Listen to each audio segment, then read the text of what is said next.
Chase Lehocky here, Blue Futon. Like I said, I am not at home, and that is why you don't get the fancy intro, you don't get the fancy poster to the left or right of me, but I watched Dune Part 2.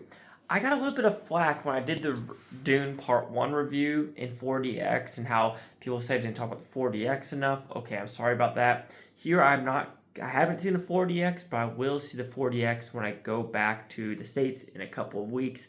But for this one, also got flack for me just saying Dune Part 1's a good movie, nothing fantastic, where you got some good characters, but you don't get a lot of dialogue from the characters.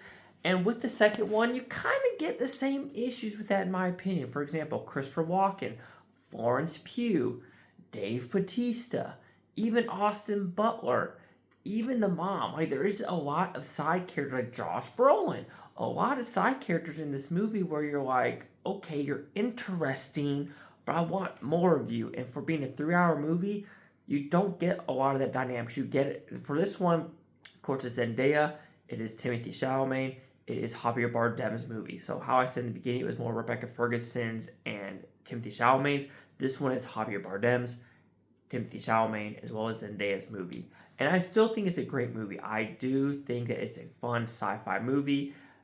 Is it my cup of tea, though? And I think that is the issue that I'm having with other people is, yes, this is a fun movie, but is it something that I grasp to? Not really.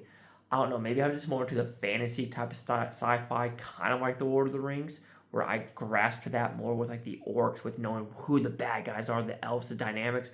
This one, I was just wondering, like, ooh, is that a good guy? Is that a bad guy? And also just the whole, I would say, twists of something that happens to the mother. It's like, okay, that's a cool thing to add to the movie, and I'm intrigued by it, but it doesn't go anywhere. Technical aspects of the movie, it looks fantastic. This is easily going to get nominated for 10-ish Oscars, picture, director, and maybe screenplay, and all technical aspects of below the line, visual effects, sound, score, blah blah blah blah blah blah, casting if casting is available. But when it comes to a movie making experience, it works. Costumes, I forgot, production design, it works for a sci-fi adventure if you really love this type of stuff. Like I said, I think it's a great craftsmanship of a movie. This is cinema, but I think maybe I need to watch it 2 or 3 more times to actually grasp, like, be like, oh my god, this is like 5 out of 5 stars. This is a 5 out of star movie for me? No, it's more of a 4 out of 5 Bufutons. He was at 80-ish%. Maybe I go to the 90% on the second watch. But like I said, I watched it. I enjoyed the living heck out of it.